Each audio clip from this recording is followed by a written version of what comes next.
कामं होता होता बिघडत असेल आणि नशीबही साथ देत नसेल तर ही 7 कामे नक्की करून बघा. शनिवारी सरसोचं तेल लावणे. शनिवारी स्नान केल्यानंतर हात व पायांच्या नखांना मोहरीचे तेल लावून नंतर नखं स्वच्छ करा. असे केल्याने सर्व अडचणी दूर होतात, प्रत्येक कामात यश मिळते आणि बिघडलेली कामेही मार्गी लागतात. काळी मिरीचा उपाय. घराच्या उंबरठ्याबाहेर काही काळी मिरीचे दाणे विखरून ठेवा. त्यावर पाय ठेवून बाहेर पडावे आणि मागे वळून पाहू नये. या उपायाने बिघडलेली कामे पूर्ण होतात.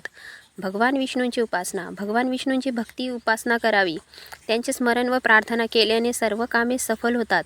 गुरुवारी घराबाहेर पडताना पिवळ्या रंगाचे कपडे परिधान करावेत. सोबत थोडेसे गूळ, चणा डाळ ठेवून वाटेत एखाद्या गाईला दान करावे. या उपायाने अडलेली कामे पूर्ण होतात. श्री गणेश मंत्र जप. घरातून निघताना ओम श्री गणेशाय नमः या मंत्राचा जप करत बाहेर पडावे. भगवान गणेश हे प्रथम पूज्य देव आहेत. असे केल्याने काम नक्की पूर्ण होतात आणि बिघडलेली कामेही मार्गी लागतात. हनुमान मंत्रांचा उपाय. ओम श्री हनुमते नमः या मंत्रांचा 108 वेळा जप करावा. एक लिंबू घ्यावे व त्यात 4 लवंगा खोचाव्यात. मंत्रजप करून ते लिंबू सोबत ठेवून बाहेर पडावे. यामुळे कार्य नक्कीच सफल होते.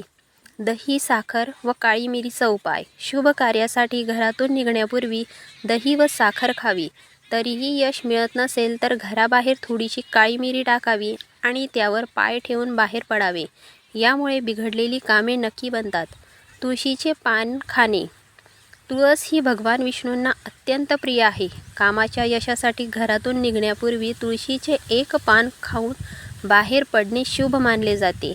यामुळे कार्यात यश मिळते आणि अडचणी दूर होतात. माहिती आवडली असेल तर पेजला फॉलो करा, व्हिडिओला लाईक शेअर करा. भेटूया नवीन व्हिडिओत. तोपर्यंत धन्यवाद.